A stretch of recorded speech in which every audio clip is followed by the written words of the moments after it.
Hi guys, we are attempting to go live. See, a couple of you have joined us. We're trying to get this conversation going with Bizon. Bizon just joined us. So let's get them invited. You can hear me. That is awesome. I just got to get you going in here. So we are halfway there. Waiting for Nunzio to join us. The good news is you guys can hear me on this channel, and I can hear me. I can hear you. We've got it going on. Yay! I've never been this excited to do a chat. Yeah. For those of you who are live with us now, Nunzio and I have been going at this for about half an hour now, trying to get this to work. I don't know what's going on. We couldn't seem to get it working on Nunzio's channel, but we were able to get it on mine. The downside of this is I have not even 1/10 of the Instagram followers that you do. So hopefully some of them will jump over here. Maybe that'll be a win for me to grow my profile. Hey, listen, Andrew, it's not about the followers, right? It's about us having a really good conversation on a very important topic, in my opinion. And, you know, I've been following you around now in a non-creepy way. And, you know, you have a wealth of knowledge. You have over 17 years in accounting and IT development. Like that's amazing. So like this is going to be very valuable, whether people are tapping into this live right now or they watch it on our YouTube channel or when we share it on social media. Regardless, you know, if it's 2 eyeballs or 1 million eyeballs, as long as we're adding value to people, that's all that matters, right?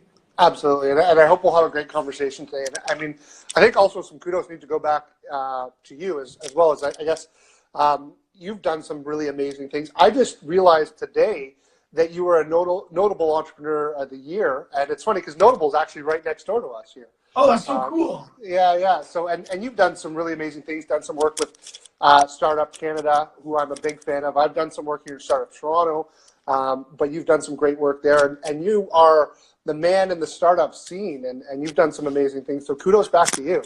Appreciate that. That means a lot. But let's get into it because I know we wasted some time and I want to hear from you.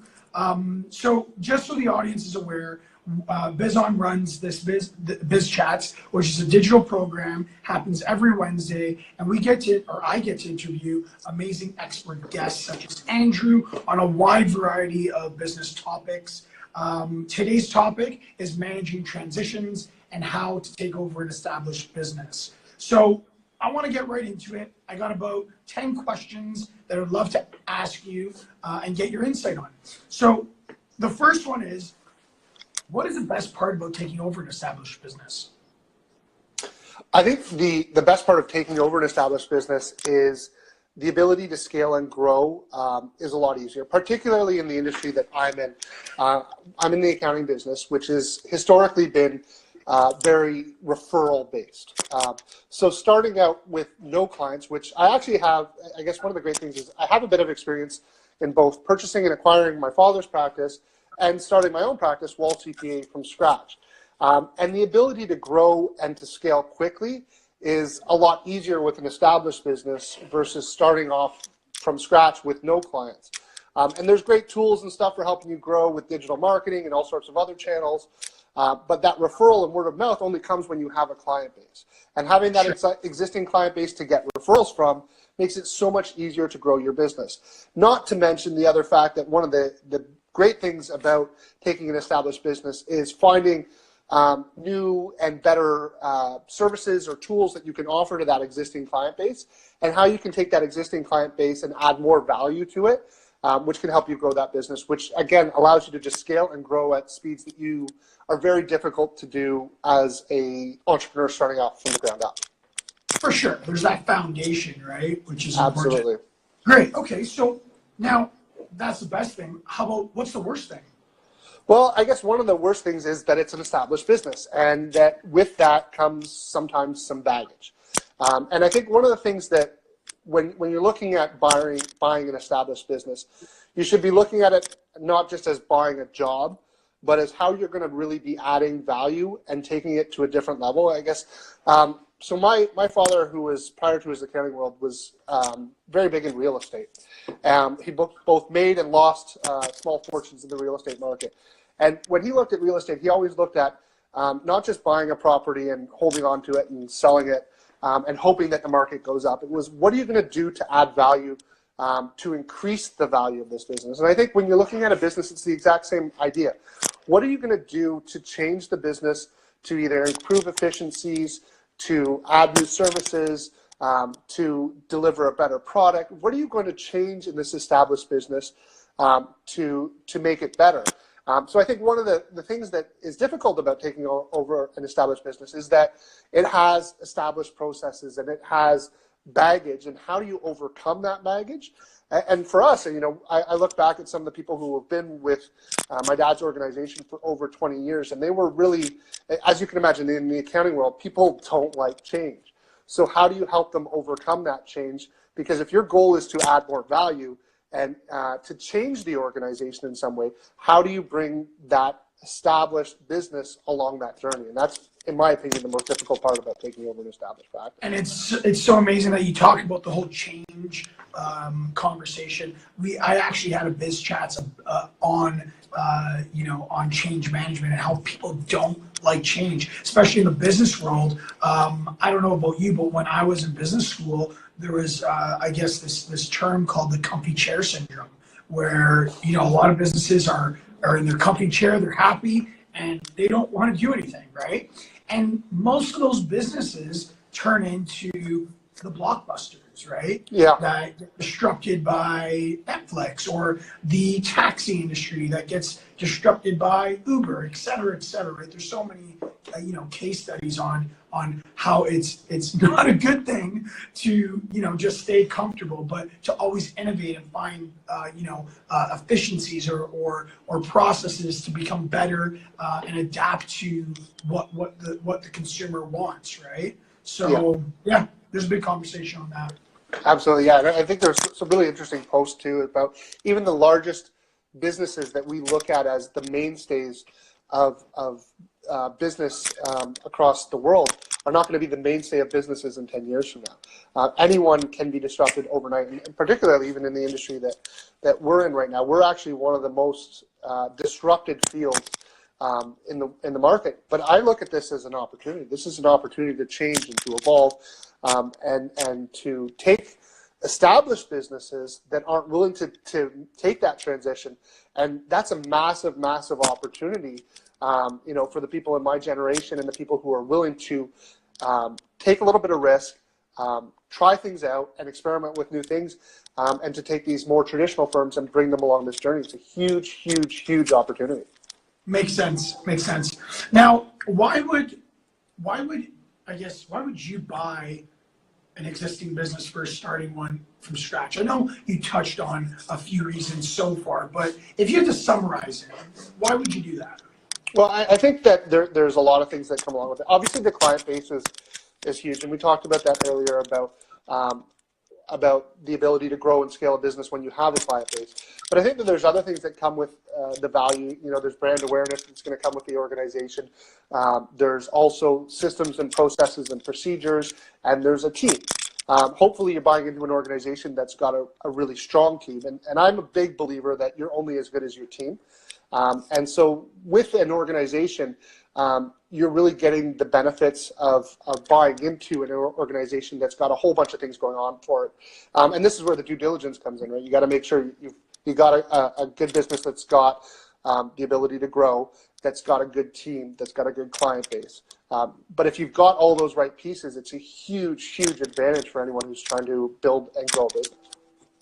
Got it. Perfect.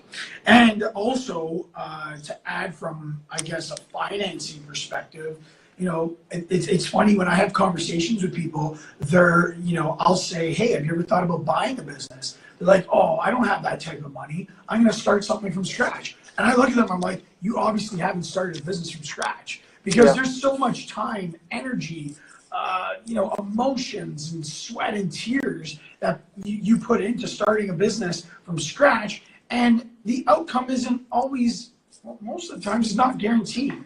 Yeah. And I tell them, I guarantee you have a better chance at financing the acquisition of an established business. You know, go to any financial institution and show them a healthy, growing business that you'd like to acquire. I'm pretty positive you'll get the financing, right? Yeah. So that's great. So next question here. Do new businesses and established businesses face the same struggles? No, absolutely not. I mean, again, this is an issue of size and scale and the size of the organization, and everything from marketing to customer service to process are completely different as your business goes through various transitions. And even for us, as we take an established business and we're bringing it up to the next level, the goals and the trend and the issues that we face and the objectives that we're trying to achieve and the challenges that we're trying to overcome change and evolve. And they're very, very different as a startup or like built from the ground up business versus an established business. And there's I guess some pros and cons of each. You know, the advantage to the startup is that it is now easier than ever to start a business from the ground up. But like you said, is so many of these businesses fail. In fact, I think the statistics say that 90% of them will fail in the first 5 years. And so you're going to put in all this sweat and time and money to build this business, and it may or may not succeed. And even if you can do it on the cheap, it's that time and that opportunity that could have been spent on building and growing an established business that is just lost. Agree. All right, so last question before our halfway point. How do you add value to an established business? Because there's a lot of people out there saying, well, maybe the growth is tapped out. You know, how can I add more value and how can I, you know, grow that established business or whatnot? Yeah, and I think this is going to be industry specific, and you have to look at whatever business that you're acquiring, and you have to have a new approach or a new way of looking at things that is going to change this. And this comes back to what I was talking about earlier about how my dad said, you know, you've got to change, if you're buying a property, you've got to change the value somehow. Are you, you know, turning it from a single family home into a duplex? Are you adding another story? How are you changing the value of this business? And it's going to be very specific to your industry and what you're doing. For us, you know, one of the big things that's happening in our industry right now is this whole shift to the cloud. And this is, again, a huge opportunity for business owners and also for accountants to leverage this. So a big thing for me was looking at these new service lines that we could offer to existing clients, and also looking at what were the weaknesses within the established businesses. What were, you know, obviously we want to know what they're doing well so we can continue that, but what weren't they doing well and what were the areas for opportunity? So we came in and we looked at completely changing our culture, completely changing our focus. So again, you know, the cloud and technology is one great thing for us that we were able to change, but we were also able to change our entire internal process and systems. And I took this very hierarchical system and I just completely flattened it. And I said, we need to look at how we're approaching this business in a completely different way. And I was lucky to have a great team who wanted to be part of that. And I think most teams want to be part of that. They want to try new different things. They might be in their comfy chair and there might be people who are resistant to change. But people are always looking for ways to find a job where they can add value and be part of the growth of that organization and feel like they're contributing to something bigger than just their 9 to 5. So giving that as an opportunity back to the team for how can we as an organization grow bigger and better so that we all benefit. And that, I think, is how we were able to do it. And I think that's something that no matter what industry that you're in, if you've got the right team around you, you can find out new ways to either change your processes, change your structure, change your product mix. There's a lot of things that you can do, but if you're just looking at buying a business and just continuing the same old, then yeah, you're buying a job.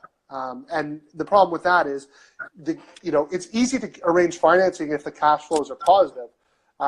But, why not just take your money and put it in the stock market or try alternative investments if you're not going to be doing something to change the value? You're so right. And I think there's a fundamental difference between buying a business versus buying a job, right? Yeah. And the whole mindset and forward thinking of, hey, I just identified a diamond in the rough, and yeah, I'm gonna grow this baby to greater heights, right? Yeah. Instead of saying, yeah, I'm just going to buy this business and just remain comfortable about it and Yeah. just maintain Do the same status thing quo. they've always done. Yeah. Yeah, I love that. I love that. Yeah, I really like that. Okay, so this is halfway. So once again, everyone tapping in live. This segment is brought to you by Wall CPA. Make sure to go check out their website, wallcpa.ca. Check out the services. Connect with Andrew. He's a great guy and also very insightful, as you can already tell. Andrew will, at the end of this segment, Andrew will share this live video on his stories. It'll be available for 24 hours. So watch it, share it, comment on it, send him DMs, send me DMs, and connect. This is why we're doing this. But at the end of this, we will also, I'll also download this segment and we'll pop it on YouTube so everyone can watch it forever. So next 5 questions. Would you recommend buying a business? Yeah, I think that there is a tremendous opportunity. And I also think that, you know, with the financing right now at rates that are really favorable, there's a great opportunity to find a lot of businesses that have cash flow that will generate a return. You know, even if you are buying that job, that will generate a nice positive return over and above your interest and your principal repayments of these loans. And there's great organizations, like you talked about the major banks that are out there lending money, but there's also, you know, BDC, which is a great organization that is there to help and support entrepreneurs. And be down at Metro Hall on Thursday for International Women's Day, and I know they're going to be down there. Awesome. They really have a mandate to help businesses build and buy established businesses. So there are organizations out there that are specifically designed to help entrepreneurs who want to buy an established business and take it over. So there's a lot of support out there for people who want to do it. And I think that, you know, as you said over and over again, that your chances of success with an established business are so much greater, because if you've got to get past that first 5 years, you've only got a 1 in 10 chance of actually making it. Very true. Very true. All right. So, what due diligence should someone perform when buying a business? Yeah, I mean, there's basic financial due diligence to make sure that, you know, the numbers are the numbers. But I think that there's got to be more due diligence done than that. You need to really look into the team. I think that is critical. Who are the organization is going to be coming along with you when you purchase this practice, and what value do they have? What obstacles are you going to have in bringing them along? You know, there are issues depending upon the age of the entrepreneur buying the business and the age of the staff there. Will they respect you? You know, those are things that you need to make sure that when you buy a business and you bring the team, because the team are such an important part of the relationship with the existing client base, that you're going to be able to gel well with them. I think that is really critical. And then digging into, you know, the basic SWOT analysis. And the SWOT analysis, strengths, weaknesses, opportunities, and threats, is, I think, a really underutilized tool to help you understand, you know, where the strengths are of the existing organization, what are the weaknesses of the existing organization, what are the opportunities that you could do to add more value, and what are the threats that you need to be worried about. I mean, it's business 101, right? But Yeah. It's not done enough, and I don't think enough people do that. And of course, you know, making sure that you actually have a business plan that sets out your goals, and that business plan is going to evolve and it's going to change. And but when you start out, you should have a vision and a goal. And a vision and a goal, and to me, one of the most important purposes of that business plan is not necessarily to take to a bank to get financing. It's actually to sit down and be able to say to your team, this is the vision of where we're going, so that they're on board with you, because getting them on board and wanting to see you and this organization succeed is critical. Absolutely. That's powerful. All right. So, what are your proudest moments, you know, with regards to your transition? You know, I think that the proudest moments for me is when I see team members of mine who were more traditional. Sorry, let me just ignore that. It's all right. Who were, you know, more traditional, more tied to the old school way of thinking, not only to just follow my lead, but to actually come up with suggestions for improvement. And to see them participate. And that is really rewarding for me. And we've got a number of really great people in my organization. One of them is our office manager, Oksana, and she's been with us for over 20 years. And to see her come back to me and say, you know, I'm actually, because we had her, she was most, let's call her rigid, and most stuck with the old school way of doing it. So what I did is I gave her a project, which was to take our existing business and take its books, which were done in the old school way of doing it, and bring it into QuickBooks Online, which is the biggest product. And she was not very interested and not very excited about the project. But when she was coming to me and she's like, wow, Andrew, this is really amazing. And I'm really saving a lot of time. And did you know that we could do this and that we could do that? I was like, that to me was the proudest moment. When she came back to me and not only had embraced the change, which, trust me, it took some careful nudging and some pleasant persistence, but she got on board and not only went from being on board, but being to one of the advocates, saying why there's value here and why we should be doing that. And that was a really proud moment for me. I think as a leader, that's probably the best feeling ever. Seeing development happen, right? Mm-hmm. That's great. All right, so now on the flip side, what was the hardest? Making mistakes, and I did make mistakes. You know, I was, you know, wanting to change everything. I'm a big believer in systemization and automation, and that backfires sometimes. You know, I can think of a couple of examples where it didn't go quite as we would have liked. One of them was, you know, I wanted to push in with our personal tax season last year, this new system for having people digitally sign their signatures. And so I just said, okay, we're rolling it out. We're going to go with a whole new system and process. And some of the clients liked it, but unfortunately we got a couple of clients who were very adamant that they didn't like that we were using this outsourced US hosted service, which is Right Signature and ShareFile. I don't know if you've ever heard of it, but they felt that they were really unhappy that we had taken confidential financial information, even though it was encrypted and secured and all this stuff, but now it was in a US server. And that was, you know, that was a failure from our standpoint in not taking the time to engage with the clients and make sure that it was the right move. And you know, so the hard part for me is reeling back from my desire to go, change, to constantly moving forward, but moving forward at a bit more of a, you know, turtle pace rather than the rabbit pace, you know, because when you go at the rabbit pace and you move too quickly, it actually can end up being slower than being that turtle who's just slowly, pleasantly, constantly making improvements. Very true. Very true. All right, last question here. What is the age wave and how does it affect your decision on buying a business in the future? I think the age wave is a huge impact on many businesses. So let's actually talk about what the age wave is, right? So many people might be familiar with the term. I didn't coin it. It's basically this whole generational shift that we're having where you're seeing all the boomers retire and all the millennials coming in to replace this workforce. And in fact, now outnumbering the boomers in the workforce. And this is a tremendous opportunity for entrepreneurs because you've got all these boomers who have these businesses that they need to have a successor for. And as more and more of them come online, simple supply and demand says that the cost is going to simply fall. And there's not enough millennials, particularly in my industry, to come up and take over all these great opportunities.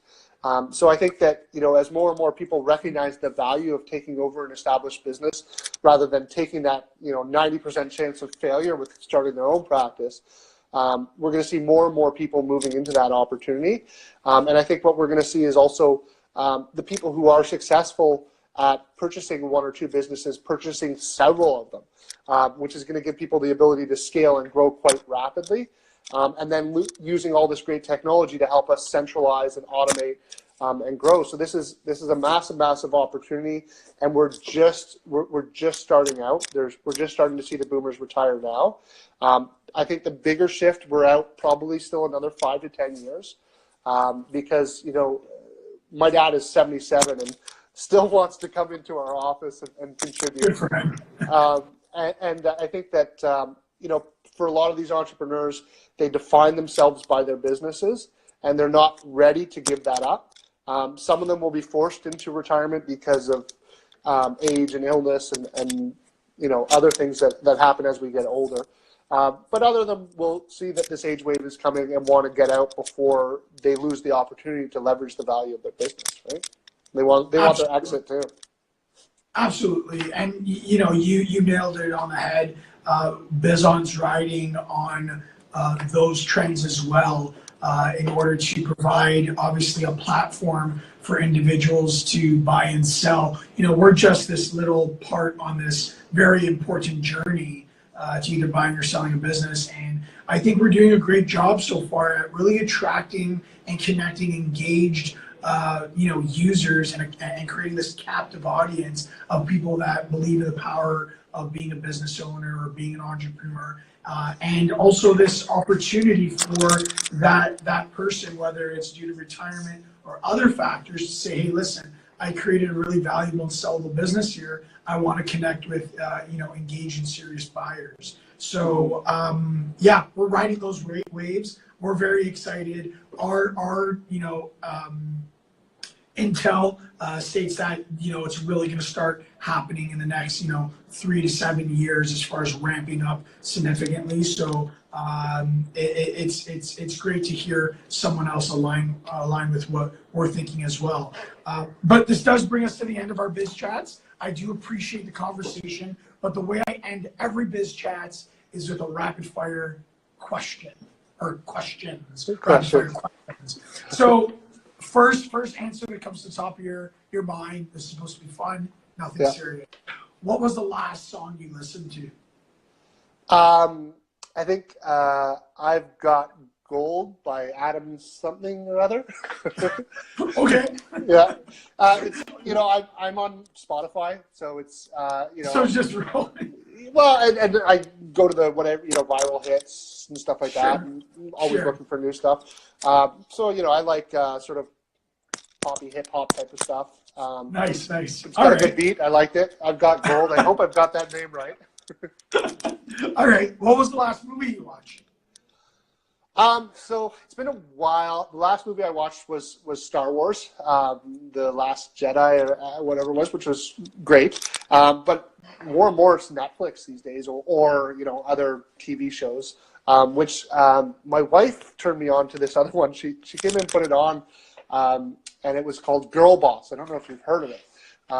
Hadn't heard of it before, but I ended up binge watching the whole thing from start to finish. There you go.